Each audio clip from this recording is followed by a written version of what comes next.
from the field. Turbo Jones trying to put the Jags on the board, and he does. Hit the brakes. They don't fly right by. First time for the Jags, the freshman. Number 4 for South Alabama. There's Tabe with a move underneath. Ooh. A lot of body contact. Tabe able to finish it, and the Jags on top 10. Van letting him hear it. Turbo pass to Ormiston. Smurf Millender for 3. Yes, Smurf on the scoreboard. Push the basketball. 3 instead will drive left side. Goes outside. Three-point attempt is good. Smurf Millender does it again. Smurf attacking the top. There's Ormiston from the right side. Shot fake. Ormiston, strong move. He gathered himself at the end. There's Ormiston with the drive right side, and Ormiston, Elijah Ormiston with 4. Gator on the steal to Tabe. Tabe, right side, gets it to go. Defense turns into offense. There's some confusion right now on Troy's defensive end, Pat. Tabe, absolutely there with was. The body, puts it in. Jags back on top. Loose ball goes right to Gator. Gator to Howell. And Howell and 1. Thomas Howell off the feed from Isaiah Gator. That's big. There's Marcus Rigsby to the hole. Blocked by Howell. Judah Brown there for the loose ball. What a great effort by Howell. Attack at the rim, Tabe! There it is. They're having fun. They're having Shot fun. clock at 8. How deep he gets, man. Fade away, Samuel Tabe. You're going to get a lot of Gator and a lot of Turbo down the stretch. Oh, a nice floater by Isaiah Gator. Held on a little bit too long, maybe short-armed it, trying to get it to go in down the stretch, and there's Howell. Off the feed from Tabe. You know, this rivalry means a ton to me, and I have a ton of respect for Troy, and that's one of the reasons it means so much. I tell people all the time, buddies in coaching, this rivalry is fierce. It really is. People understand the passion from our fan base and their fan base for this rivalry is what makes it really special. And the way that they run their program, too. Scott does it the right way. He's a heck of a coach. So anytime we square up with those guys, you know it's going to be a battle. And tonight I was proud of how our guys really showed just some toughness and some grit, because it wasn't easy. Anytime you play those guys, it's going to be tough. And our first half wasn't very good, especially offensively. Defensively, we did a pretty good job guarding them. We gave up too many offensive rebounds in the first half.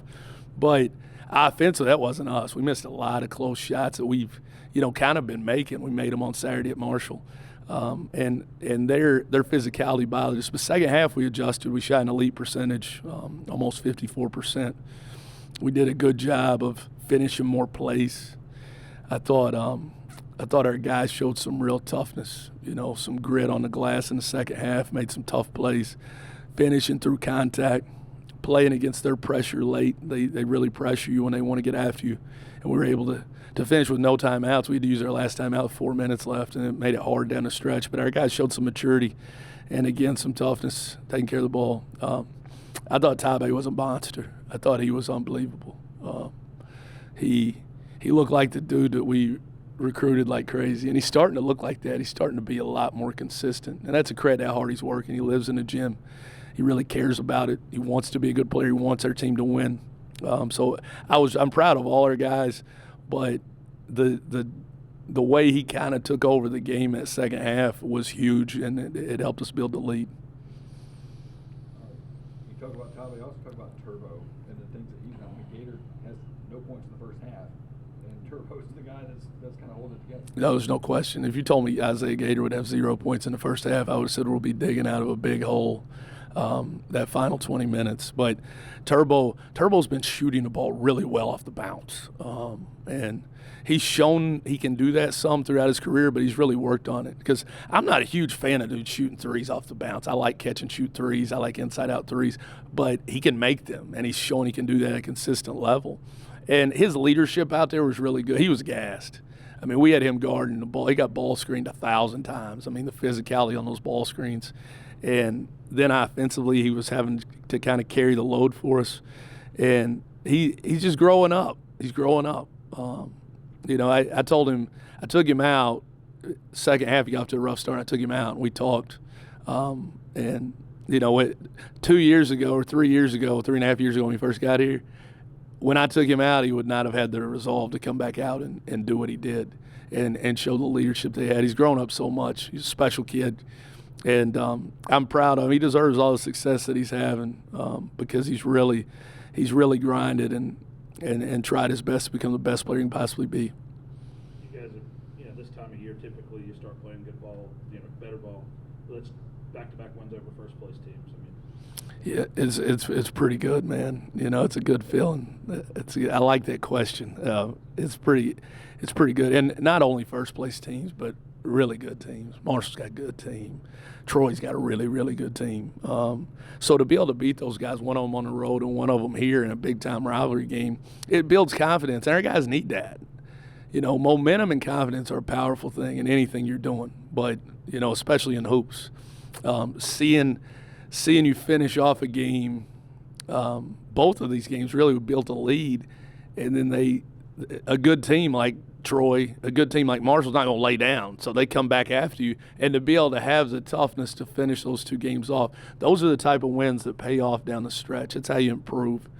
And this league's just a gauntlet. I mean, it is. It's 14 teams, and everybody's got a pretty good team. I mean, anybody can beat anybody on any given night, and that's what makes this league just ridiculously hard. But when you can get 2 wins against these guys, it's a heck of a 2-game swing. And I'm glad we played better at home. We played well on the road. We hadn't played great at home all year. And tonight I felt like, especially the second half, we played pretty good in here. And I want to thank our fans, too. I mean, it was awesome.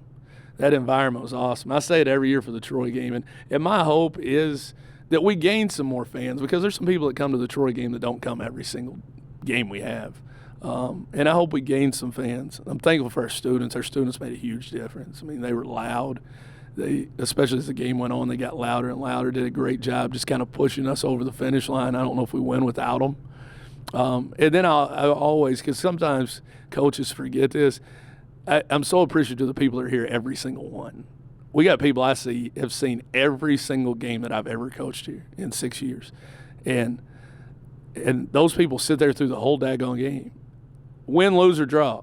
They love the Jags, win, lose, or draw. And those people are really special to me, because coaching's hard, playing's hard. It's a competitive sport. You're trying to win every game.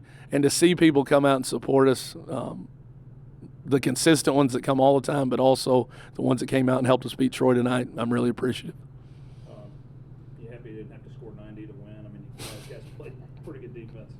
Yeah, the first half we held them to 25. They popped off 46. Yeah, we've been having to score a lot. It kind of got stalled out the first half. They did a good job of stopping our transition. I mean, our push has been really good, and they did a good job stopping our transition.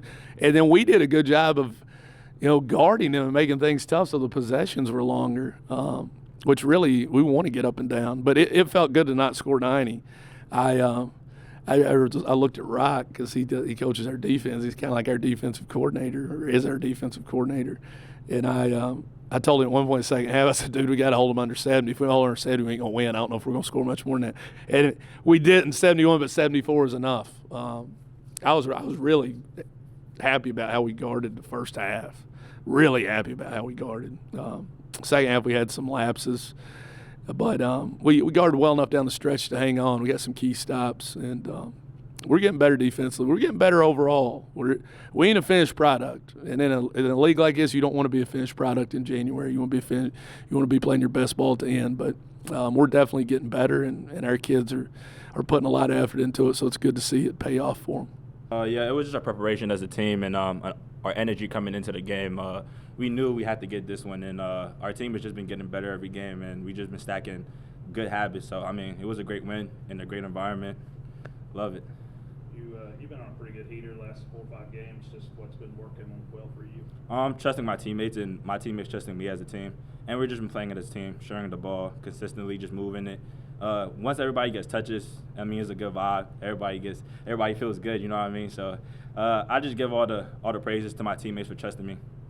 Defensively, that's as Oh, yeah. as you guys have played. Yeah. What was working defensively? hey, just the energy and just the mental focus of just grinding out every possession. You know, sometimes you have possessions that just go take up the whole shot clock. You know what I mean? But those are the possessions that you really got to grind out. And I feel like we've been doing a good job at that as a team.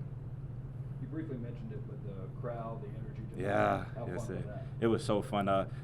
Hey, there's nothing like the USA crowd, man. They're electric. We love them. All the support. Just keep coming out and supporting us and staying with us, and we love it. We love the energy that you guys bring, and we do it for you guys, honestly. You guys don't know how much you guys help us, and thank you for all the support. Yeah, it was a big game, you know, a big game for our fans and the city of Mobile. So we was a tougher team, man, and we could find a way. We dug in deep and got the job done. I don't know what you've done the last couple of games. You know, and even tonight, Gator didn't score the first half. You're the guy that kind of stepped up, and you've been that guy. Pretty much just the work that I put in, just trying to be consistent, and that's what pretty much been going on these last couple of games. So, trying to find a way to continue to step up. So, that's my role right now. I guess the key is to play a team that's in first place, and you guys play your best ball. Is that what's going on? Yeah, man.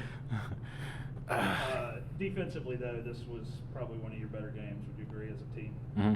What'd you guys do in particular? We deny the ball a lot, out the ball too. But I think my biggest thing that I'm so good at is guarding. So I take pride in that. And one thing my high school coach always said was, "Don't let it be you." And that's something that I took to heart. So I carried that over at the college level, and it's sticking with me now. So I came up big at the end, you know, guarding, and other guys as well. But like I said, I think that's something that I really take pride in is guarding.